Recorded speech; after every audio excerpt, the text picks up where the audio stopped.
உலக மக்கள் அனைவருக்குமே சித்தர் வாக்கு ஜோதிடத்தின் மூலம் பாலச்சித்தர் பாலஜனா சிறந்த நல் வணக்கங்களை தெரிவித்துக் கொள்கிறேன். இன்றைய தினம் நாம் என்ன பார்க்க போறோம் அப்படின்னா, சனி பகவானுடைய வக்ர பெயர்ச்சி, அதாவது கும்பராசியில் இருக்கக்கூடிய சனி பகவானுடைய வக்ர பெயர்ச்சி பலன்களை மிதுன ராசிக்கு பார்க்க போறோம். ஆக இந்த வக்ர பெயர்ச்சி அப்படி சொல்லக்கூடிய காலங்கள் 4 மாத காலங்கள். சரி, இப்ப வக்ர பயிற்சி ஒரு புறம் இருக்கட்டும். இந்த சித்தர் வாக்கு ஜோதிடத்தின் மூலம் உங்களுக்கு நான் என்ன உறுதி உத்தரவாதம் தரப்போறேன். ஜாதக ஜோசியம் பார்த்து பார்த்து வேதனைப்பட்டு போயிருக்கீங்க, வேதனைப்பட்டு உட்கார்ந்துருக்கோம், ஒண்ணுமே நடக்கல. எங்கெங்கயோ ஜாதகத்தை தூக்கி அலைஞ்சு என் பிள்ளைக்கு பொம்பளை பிள்ளைக்கு கல்யாணம் முடிக்கணும்னு சொல்லி கிட்டத்தட்ட பார்த்தீங்கன்னா 22 வயசுல பொண்ணு பார்க்க ஆரம்பிச்சு இன்னைக்கு வயசு 30 வயசு, பொம்பளை பிள்ளைக்கு 30 வயசு வரையிலும் கல்யாணம் முடியாமல் இருந்து அக்கம் பக்கம் சொல்லக்கூடியவங்க அவங்க சொல்ல, ஏன்னா என் பொண்ணு வேலை பார்க்க சம்பாதிக்கிறாங்க. அப்ப என்ன சொல்றாங்கன்னா, பொண்ணு சம்பாத்தியத்தில் உட்காந்து சாப்பிட்டுட்டு இருக்காங்க, பொண்ணு சம்பாதிக்கிற காலத்தை கல்யாணம் முடிச்சு வைக்க மாட்டேன்றாங்க. இப்படி ஒரு பணி தாய் தகப்பனார் மேல விழுகுது. அதை அனுபவிச்சு ரொம்ப வேதனைப்பட்டு உட்காந்துருக்காங்க. ஆனா கல்யாணம் முடிய மாட்டேங்குதுங்க.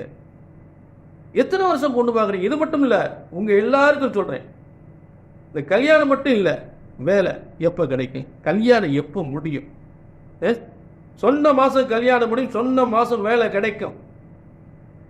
ஜோதிடத்தில் ரொம்ப முக்கியத்துவமான வாய்ந்தது வேலையும் திருமணம் தான் ரொம்ப முக்கியம். அடுத்து புத்திர பாக்கியம். ஏன் கேட்கிறீங்க? குழந்தை இல்லாம எத்தனையோ ஜாதகங்கள் வேதனைப்பட்டு போய் என் குடும்பத்தில் குழந்தைகள் பெரிய பிரச்சனையா இருக்கு. அதாவது இதுல எப்ப வேதனைங்க. இந்த காரியத்துக்கெல்லாம் ஜாதகத்தை நாங்கள் எங்கெங்கயோ தூக்கி அலைஞ்சு என்னென்னமோ பரிகாரம் பண்ணி, பரிகாரம் என்பது சரியான நிவர்த்தியா இருக்கணும். சரியான நிவர்த்தி. என்ன திசை நடக்குதோ அதற்கு என்ன பரிகாரமோ அதை செய்யறதை விட்டுட்டு செவ்வாய் திசை நடக்கும் போது காலசர்ப்பத்துக்கு பரிகாரமான நடக்காது. நடக்கிற செவ்வாய் திசை இவங்க என்ன பண்றாங்கன்னா, காலசர்ப்ப தோஷம் இருக்கு அதுக்கு பரிகாரம் நடக்காது, எதுவுமே பலன் கொடுக்காது. எதையுமே சரியாக ஜாதகத்தில் என்ன நடக்குது, என்ன திசாபுத்தி நடக்குது, என்ன கோளாறு, எதுக்காக பரிகாரம் பண்ணா சரியான நிவர்த்தி சரியா பண்ணா கண்டிப்பாக நிவர்த்தி அடையும். சரிங்களா? ஆக திரும்ப திரும்ப சொல்லக்கூடிய வார்த்தை, ஜோதிடம் என்பதை பிரம்ம வேதத்தால் இறைவனால் உருவாக்கப்பட்ட ஜோதிட சாசம். ஜோதிடம் ஒருபோதும் தப்புவதில்லை, தவறுவதில்லை. சரியாக கணித்தால் சரியாக நடக்கும். சரி, இன்னைக்கு வக்ர பயிற்சியை பார்ப்போம். சனி பகவானோட வக்ர பயிற்சி என்பது ஆணி 5ஆம் தேதி கும்பராசியில் ஏற்படுகின்றது. இந்த கும்பராசி என்பது மிதுன ராசிக்கு 9ஆம் இடம். மிதுன ராசிக்கு 9ஆம் இடம் என்று சொல்லக்கூடிய இடத்தில்தான் இந்த வக்ர பயிற்சி மிதுன ராசிக்கு ஏற்படுகின்றது. இப்ப ஆணி 5ஆம் தேதி என்பது இந்த வக்ர பயிற்சி ஆரம்பமாகிறது. இதனுடைய ஆங்கில தேதி 19/6/2024. 19/6/2024 வக்ர பயிற்சி ஆரம்பிக்குது. சரி, வக்ர நிவர்த்தி, வக்ரம் முடிகிறது, நிவர்த்தி அப்படின்னா ஐப்பசி 18. இந்த ஐப்பசி 18 என்பது அதற்குரிய ஆங்கில தேதி 4/11/2024. ஆக ஆணி 5 முதல் ஐப்பசி 18 வரை, ஆணி 5 முதல் ஐப்பசி 18 வரை இருக்கக்கூடிய 4 மாத காலங்கள். இந்த 4 மாத காலங்களுடைய தனி வக்ர பயிற்சி என்பது எப்படிப்பட்டது? இந்த 2024ஆம் ஆண்டு ஏற்படுகின்ற வக்ர பயிற்சியினுடைய விவரங்கள் என்ன அப்படின்னு கேட்டீங்கன்னா, பொதுவாக கும்பத்தில் இருக்கக்கூடிய பயிற்சி வக்ரமாகும் போது அந்த கும்பத்தில் இருக்க பின்னால் இருக்கக்கூடிய மகரத்திற்கு செல்லாமல், மகரத்திற்கு போகாமல் கும்பராசியிலே ஏற்படுகின்ற 4 மாதங்கள் ஏற்படுகின்ற வக்ர பயிற்சி இந்த 2024ஆம் ஆண்டு. அதாவது ஆணி 5 வக்ர ஆரம்பிக்குது. சதயம் 3ஆம் பாதத்தில் இருக்கக்கூடிய சனி பகவான் வக்ரமாகி 3லிருந்து 2, அப்புறம் சதயம் 2 அப்படி பின்னோக்கி போகிறார். அதாவது சதயம் 1, சதயம் 2, சதயம் 3ன்னு சொல்லி அடுத்தடுத்து போகாம சதயம் 3, சதயம் 2, சதயம் 1 அப்படின்னு சொல்லி பின்னோக்கி வருகிறார்.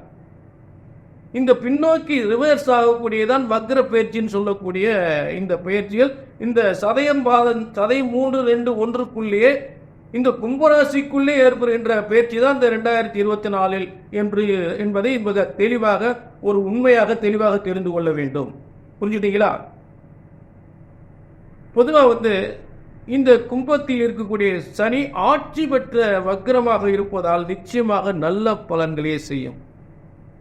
இந்த ஆட்சி பெற்ற வக்ரமும் நீச வக்ர வர்க்கோத்தமம் இருக்கு, அதுவும் நல்ல பலனை செய்யும். நீச வக்ர அது 4 இருக்கு. நீ மேசராசிக்கு வரும்போது நீசமாகி நீச வக்ர வர்க்கோத்தமம் அப்படின்லாம் இருக்கு.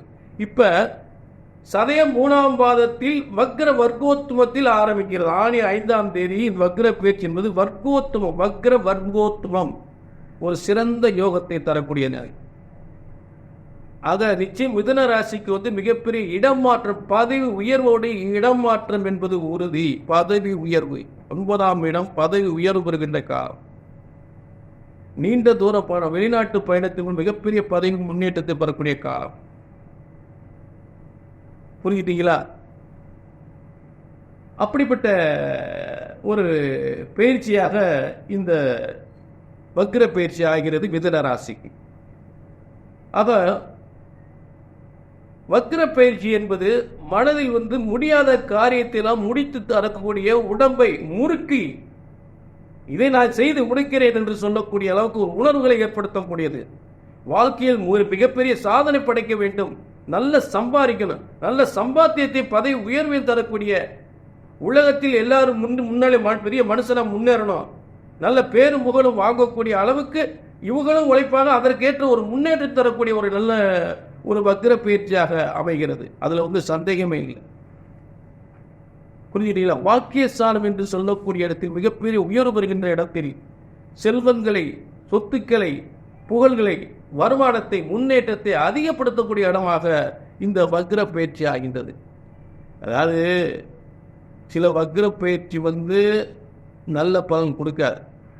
இது ஒருவேளை வேற இடங்களில் வக்ரமாக இருந்தால் கண்டிப்பாக சாதாரண இடங்களில் வக்ரமாக இருந்தால் நல்லா பண்ணுங்க. இது ஆட்சி பெற்று எடுத்த கூட இருக்கக்கூடிய வக்ர பயிற்சினால மிகப்பெரிய ஒரு முன்னேற்றத்தை, ஒரு சாதனை படைக்கக்கூடிய, செயற்கரிய சாதனை, இதுவரை செய்ய முடியாத ஒரு வேலையெல்லாம் செஞ்சு முடிக்கக்கூடிய மிதுன ராசிக்கார் மிகப்பெரிய பேரும் புகழும் அடையக்கூடிய மிதுன ராசிக்காரனாக இருப்பார்கள். அதுல சந்தேகமே இல்லை. உழைப்பு, சரியான உழைப்பு, சரியான இடத்துல செஞ்சாயா அவனுக்கு தான் இந்த அவார்டு கொடுக்கணும் அப்படின்னு சொல்லக்கூடிய பேரும் புகழும் கிடைக்கக்கூடியது. தந்தையின் மூலம் தந்தையின் சொத்துக்களை பெறக்கூடிய காலங்கள், அரசாங்கத்தின் பதவியை பெறக்கூடிய காலங்கள், தந்தையின் மூலம் மிகப்பெரிய யோகத்தை, தொழிலை உருவாக்கக்கூடிய காலங்கள். தந்தை முதலீடு செய்து இந்த தொழிலை பாடுறா, இந்த பொறுப்பு எடுத்துக்கா, அப்பா எப்ப நமக்கு இந்த பொறுப்பை கொடுப்பாரோ அப்படின்னு நிறைய எதிர்பார்த்துக்கிட்டு இருப்பாங்க. அப்பா இந்த சொத்து எப்போ கொடுக்க போறாரோ, அப்பா இந்த பொறுப்பு எப்போ கொடுக்க போறாரோ நமக்கு, ஏன்னா அப்படின்னு அவருக்கு அந்த பதவி, அப்பாவுடைய பதவி இனிமேல் நீ பாரு என் காலம் முடிஞ்சு போச்சு, நீ பாரு அப்படின்னு பதவியை கொடுக்கக்கூடிய காலங்கள். அதே அரசாங்கத்தில் இருந்த அரசாங்கத்தின் மூலம் மிக பதவியை பெறக்கூடிய, உயர் பதவி பெறக்கூடிய காலங்கள், பேரும் புகழும் ஏற்படக்கூடிய காலங்கள், பேரும் புகழ் மட்டும் இல்ல பணம் கொட்டக்கூடிய காலங்கள், பணம் பதவி கொட்டக்கூடிய காலங்கள். இப்படிப்பட்ட உயர்வுகள் எல்லாம் இந்த வக்ர பயிற்சியில் நிச்சயமாக ஏற்படும். அதில் சந்தேகமே இல்லை. ஆக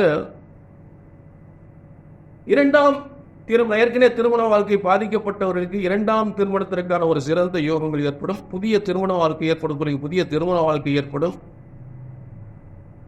புத்திர பாக்கியம் இல்லாதவர்களுக்கு, நீண்ட காலங்கள் புத்திர பாக்கியம் இல்லாதவர்களுக்கு ஒரு புத்திர பாக்கியம் பெறக்கூடிய அற்புதமான காலங்களாக ஏற்படும். ஆக இதுவரை கிடைக்காத எந்த ஒரு விஷயமாக இருந்தால் அதெல்லாம் கிடைக்கக்கூடிய ஒரு நல்ல நேரம் தான். எத்தனையோ வருடங்கள் காத்திருந்த இந்த காரியத்துக்காக, இந்த இடத்திற்காக, இந்த இடத்தை இப்படி முடிக்கணும்யா, இந்த பதவிக்கு வரணும்யா, இந்த இடத்த முடிக்கணும்யா, இந்த வியாபாரத்தை இப்படி நடத்தி சாதனை படிக்கணுமே.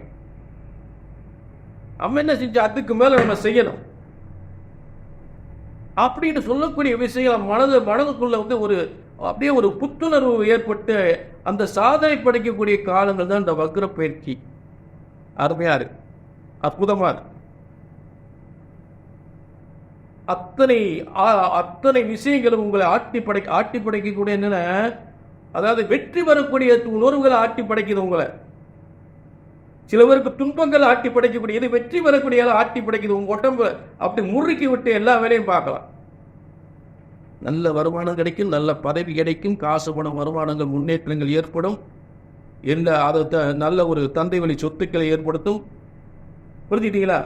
ஆக செய்கிற தொழில் வியாபாரமாக இருந்தாலும் மிகப்பெரிய வருமானத்தை பெறக்கூடிய ஒரு சிறந்த காலங்களாக ஏற்படும்.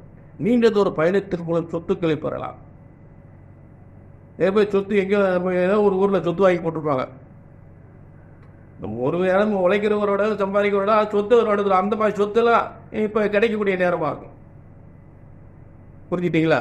ஆக மிதுன ராசியை பொறுத்தளவு மீண்டும் மீண்டும் பல முயற்சிகளில் வெற்றி பெறக்கூடிய ஒரு மிதுன ராசியாக, பல முன்னேற்றங்களை பெறக்கூடிய ஒரு மிதுன ராசியாக இந்த வக்ர பயிற்சி உறுதியாக அமையும். அதில் துணி கூட சந்தேகம் இல்லை.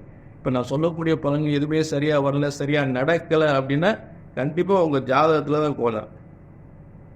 உங்கள் ஜாதகத்தில் தான் கோளாறு. அப்போ கீழே ஒரு அப்பாயின்மெண்ட் வாங்கிக்கிங்க. ஒரு அப்பாயின்மெண்ட் உங்கள் ஜாதகம் என்னதான் கோளாறு, எதுக்கு நடக்கலைன்ற பார்த்துவோம். ஆக ஒரு முறை ஜாதகத்தை எந்த பிரச்சனை, இது நடக்க மாட்டேங்குதுங்க, இந்த வேலை கிடைக்க மாட்டேங்குது, கல்யாணம் முடிய மாட்டேங்குது, குழந்தை இல்லை, இப்படி என்னென்னவோ பிரச்சனைகள்லாம் எங்கெங்கேயோ ஜாதக தூக்கி அலைஞ்சு திரிஞ்சு வேதனைப்பட்டவங்களுக்கு நான் என்ன சொல்றேன்னு, எந்த பிரச்சனைக்காக ஜாதகத்தை கையில் எடுக்கிறேன், என்ன பார்த்து நடக்கலை சரியாகலை அப்படின்ற வார்த்தை வந்துடக்கூடாது. என்ன பொறுத்தளவு நடக்காது, என்ன செய்யலாம், நடக்காத காரியங்களும் அவரை பார்த்து நடந்துச்சுன்னு நீங்கள் சொல்லக்கூடியதாக இருக்கணும். புரிஞ்சுட்டீங்களா? அதை ஒரு முறை ஜாதகத்துடைய கையில் இது இந்த காலத்தில் நடக்கும், நடந்தேயாகும், நடந்தே தீரும்.